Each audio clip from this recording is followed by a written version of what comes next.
Sanibonani, umqeqeshi wezinsizwa lo. Bathi ubhuntsubhuntshu uginqanje ngephuzu umatshitshi komani.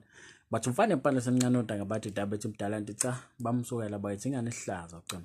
Ufunza abaphathi bezwe nqamalalo ujolibishezi bathi ntombi zimdasa ngentshabe lithi umuhli webhuntsubhuntshu umuhli wematshitshi komani. Kuney'nsizwa ey'mbili la ezingibhalelile. Umfowethu oqala ubhalile wathi sawubona bhuti omdala, ngicela ukubuza. Ukhona lo muntu wesimame thizeni engangifunda naye e-high school futhi bengingajwayelene naye kangako. Bengivele ngimfuna kwase-high school. Kwasho ukuthi uwumuntu ongangeneki kalula futhi o-serious. Uthena umfowethu uthi le ntombazane-ke bingangeneki kalula futhi bi-serious. What an excuse. So ngamanye amazwi umfowethu uyanqena nje uku-admit ukuthi hayi igwaba abalali phezulu wayesaba lengane. So uthi hayi ingangeneki kalula, yayi-serious. Akekho umuntu ongangeneki kalula. Ngisho athi u-serious kanjani, akekho umuntu ongangeneki. Ngisho ngabe kuthiwa u-serious kanjani, it only takes usawubona. Bese kuyaqhutshekwa kanjalo, indaba iyaqhubeka. Kodwa nje ngisho athi u-serious kanjani, uyikholwa elinjani, uyangeneka khona kunjalo. Ngabe phela amakholwa awaqumi. Zona lezi ngane ey-serious ey'njani ngaba ziqomu kaqomu. So akekho umuntu ongangeneki. Wento ebikushayini igwababa. Uyafana nomuntu ohamba indlela yakhe uthi izodlula ehlathini. Ethi mase ezofika ehlathini ethi hey indlela yahlathi kule nyoka enkulu. Yabona indaba akakaze ayibone leyo nyoka kodwa uthi hayi kunenyoka enkulu. So uzama ukuthi engabe ucreate excuse ukuthi engabe saqhubeka nendlela lengena ehlathini. Ngoba akazi ukuthi mengena lapha ehlathini uzohlangana nani. Mhlawumbe uzohlangana nebhubezi, noma uzohlangana nempisi, noma uzohlangana nayo inyoka, but uyasaba, yabona. So kanjalo-ke noma uye entombazaneni ucreate ama-excuses akanje mangabe igwaba baliphezulu. Uthi hayi engeneki noma i-serious noma kwasho kwacima. Ngoba wazi ukuthi uma uya kuyona kuzokwenzakalani. So kungenzeka uya kuyona ifike iphoxe kabuhlungu, noma ifike nje ikuhleke, noma ifike ikudelele, noma ifike yenzeni, noma ifike ikwamukele, ikusmayilele, ikwelkhame nje kahle, yabo. Asazi, anami angazi, nawe awazi. So angeke uze upredict mangabe uya kumuntu ukuthi uzoresponda kanjani, yabona. So into oyenzayo-ke lo mfowethu ayenze la wathi hayi ayingeneki kalula, hayi gwababa lali phezulu. Uthi mfowethu into ikanjena-ke sesifunda sonke emfundweni ephakeme enyuvesi. Sinokubonana nje sesiqala nokuzwana and manje inkinga yami sekuvuka ukuthi ngake ngamfuna before. So iyangidla lento ngoba angazi ngizomtshela kanjani indaba engaka njengoba ewumuntu ongangeneki kalula kanjalo. So wayeseyivala lapho umfowethu. So umfowethu uyakhombisa la ukuthi njani uphethe isigaxa sendaba sentombazane afuna ukusitshela yona intombazane. Ukukhombisa kona ukuthi hayi ufuna ukuconfessa nje intombazane ukuthi hayi uyayithanda kusukela kwase-high school nje kade ngangikubona ungichaza ngiyakuthanda. Ufuna uphethe leso sigaxa sendaba. So ufuna ukuyitshela yona. So ileyo nto mina enginjani engihlezi ngikukhuza kuyona ngithi musu kuyenza, yabona. So as long as ngisathola ama-emails afana nalawo ngiyohlezi nami ngikhuza lento ukuze ingene kahle, ukuze ukwazi ukuthi wenze ngendlela ekufanele wenze ngayo, yabona. So and okunye akuvezile-ke lapho mfowethu uthi-ke so into engiyibonayo lapha uthi sinokubonana nje sesiqala nokuzwana and manje okay uthi mfowethu sinokubonana nje sesiqala nokuzwana. Okusho ukuthi ukubonana kwabo akona lokhu yena asuke ekuhlelile, lokhu kwemvelo. Uthola umuntu usuhlangana naye, hawu nangu nawe nangu seniyahlangana nje lokhu kwemvelo. Not lokhu mfowethu akuhlele yena. Amanye amaphutha lawo I'm sure ukuthi futhi umfowethu inamba akayithatha, yabona. So kusawukuhlangana nje mhlambe nesibili sokuyithatha le namba akakabi naso. So mawuzoqhubha kanje uzogcina ungene kwi-friend zone, uzogcina ungasizakalanga ngalutho. So into ekufanele uyenze, thatha inamba ke manje kulo muntu uzohlangana naye ake sithi nihlangana ngokwemvelo-ke njengoba nijwayele vele ukuhlangana ecampusini leyo. Kodwa-ke manje akuseze uqhubeka ngokwemvelo. sekuzoqhubeka ngokwakho umthetho, yabona? Sekuzobe wena uhlela izinto. Into ozoyenza uzohlangana naye kuba ukuthi niyabingelelana nje njengoba nijwayele ukubingelelana, kodwa manje into ekufanele uyenzeni, kufanele uthathe inamba yakhe. Hayi phela indlela idlula lapho, idlula enambeni. Nikhulume lokho nje nijwayele ukukhuluma kokubingelelana, nixoxe kancane bese uthi awunikeza inamba yakhe, ithi inamba yakhe, ubushone ephaketheni, ukhiphe ifoni yakho umnikeza. The moment usho kanjalo nje, uthatha inamba lapho. Awungiphi inamba yakhe, ithi inamba yakho, ubuyikhipha umnikeza, yabona? Okhombisa ukuthi hayi uyayifuna lento, nangezenzo uyakhombisa, yabo? Kuzoba lula ukuthi uyithole. Amathuba amaningi asho kanjalo. Then uzofika uma uzovela uthi hayi ngicela ungiphi inamba yakho, ulinde yena ukuthi eqala approve lento ayishoyo. Ungayenzi lona. Njengoba nikhuluma nje, ithi inamba yakho, awungiphi inamba yakho, ubufaka isandla sakhe ephaketheni, umnikeze ifoni yakho. Naye akubi lula ukuthi hayi akujikise even usumnikeza ifoni esandleni, yabo? Naye angaze zibone umuntu omubi noma unenhliziyo. So lokho kufanele ukwenza, uthatha inamba, then inamba mase uyithathile. Angazi into ngoyikhuluma kuze kube yanga.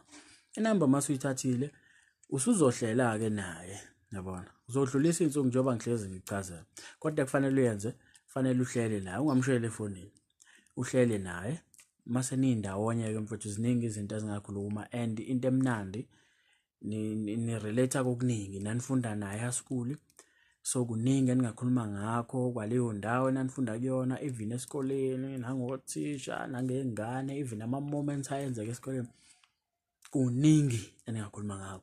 Ngeke uzophelelwe into engingakhuluma ngakho, yabo? So ekukhulumeni kwakho ke lapho then into ngeke ngithi ke mina mangabe uyohlangana nentombazane ziwu-3, amabhokisi asuke u3 ekufanele uwathike. At least hayi ukuthi wathike wonke, at least kufanele lodwa ulithike ibhokisi kulawo 3.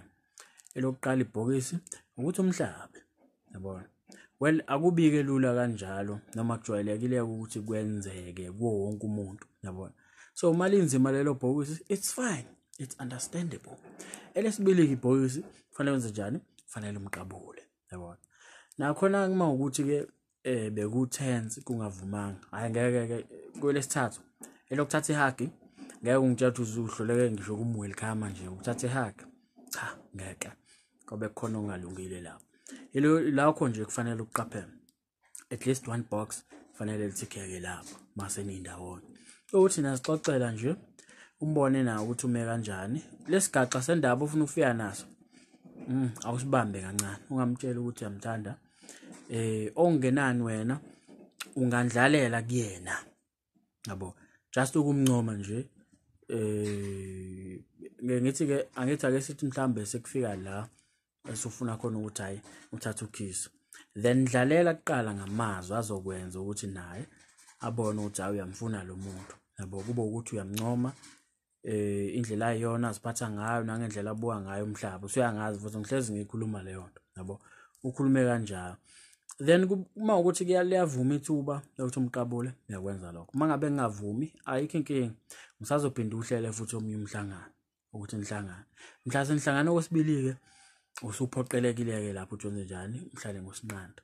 Ngoba phela awuzile ngomngani kokuthi hayi sasifunda sonke high school, sesizozwana-ke, siyazwana manje, uzongena kwi-friend zone, yabona? Kufanele ukhombise phela ungajahi umthetho, uyamthanda. Ungabe otatazela. Then-ke wenza kanjalo, u-avoide nje i-friend zone kanjalo, then ukhulume naye-ke.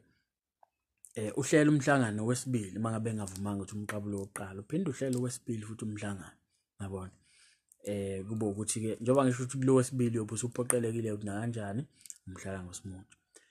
Then-ke njengoba ngeke ngikutshela ngithi akubalekile ukuthi ube successful noma awuzange ube successful, but i-message lo uyidlulisa kakhisi yona ekhulumayo ukuthi hayi awuzile ngomngane, uyakwazi lokho, yabona?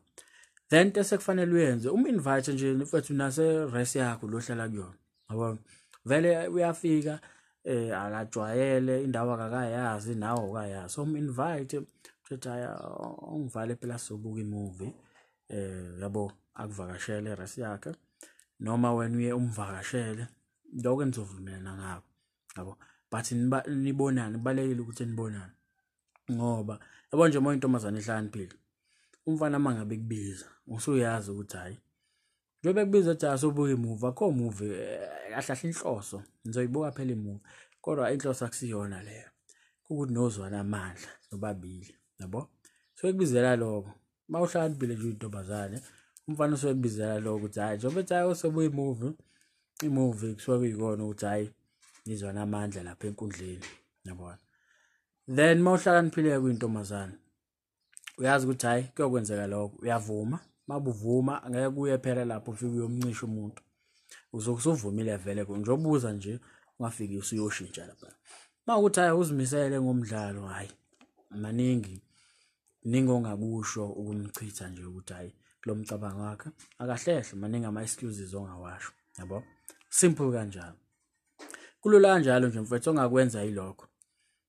ungamtatazeli ujaha umtshela ukuthi amthanda wena nje keep it simple kanjalo then emva kwesikhathi nawe uyabona ukuthi kwenzakalani yabo then naye ke uyokugobe sekusuka kena ke ukuthi useyabona ukuthi hayi la ngingakwazi ukuphila nalomuntu noma uyabona ukuthi hayi la likhona ikusasa meyiqhubeka nawe uyobe sekubuza ke nawe ukuthi hayi kwenzakalani la phakathi kwethu yabo nawe sekubonile ukuthi hayi lo muntu lo usekhethile futhi usenawo ama feelings akho ngoba kade ungatatazeli wajaha ukumtshela ukuthi uyamthanda ngoba njoba ngikutshela uma utatazela ujaha umtshela uyamthanda ngavela athi ngisazocabanga noma kutshela enye response angeke uzuyithanda yabo so simple kanjalo kodwa akake sifunde umfowethu wesibili ngoba lama emails akho abo acishe efana yabo uthi umfowethu wesibili ke sawubona unjani ngithemba ukuthi uyaphila ngiyaphila mfowethu ngithembe na ukuthi uyaphila uzobafoke kunentokazi engiyithandayo kodwa ngiyasaba uyishela ngoba umuntu osengimazi isikhathi eside le ntombazane ngiyasaba uyishela ngenxa yokuthi iseke yaphoxa abanye abafana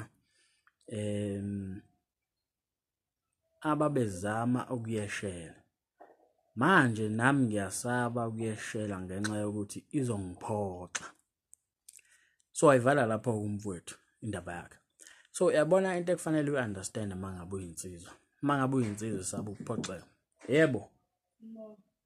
yebo yangale empompini so mangabe uyinsizwa esaba ukuphoxeka mfowethu ngeke uzube successful esifazaneni yabona so ukuze ube successful esifazaneni ufunde kuyakuphoqa ukuthi wenze njani uhambe uyozama yize ungeke wazi ukuthi kuzokwenzakalani mangabe yakuyena umuntu uzokuphoxa uzokuhleka uzokwenzakalani hambe khona uyoza ukuthi kwenzakalani yabona musukusaba ukuphoxeka ngoba ngeke uzobe successful kubantu besifazane nakhona mangabe usaba ukuphoxeka kwenzakalani umuntu mangabe sekuphoxile mhlawumbe uphuma igazi noma kukhona la kuba buhlungu unless unenhliziyo fragile Nkosi yami uyohleza uthwala inkinga yabo ngoba into ekufanele uyiunderstand yini amathekeni ayaphoxana sidalo sawo yabo kufanele uunderstand lokho futhi ungakuthathi personal into vele ejwayelekile nathi sifunda kanjalo ukuze ube nesibindi nje uyasakha isibindi ngeke sivele sibe khona uyasakha kancane ugcina ustrong now yabo so ngiyathemba nangizwa bafethu enizokwenza ngendlela efanele so mangabe unesifiso sokubhala umqeqeshi wensizwa ungambhalela ku-email ethi mqeqeshiwezinsizwa@gmail.com uma nje ufisa ukuthi mina nawe sibonisane ngodaba lakho ukhumbule ukuthi kamqeqeshi wensizwa ikhaya lenjabulo sho mfowethu.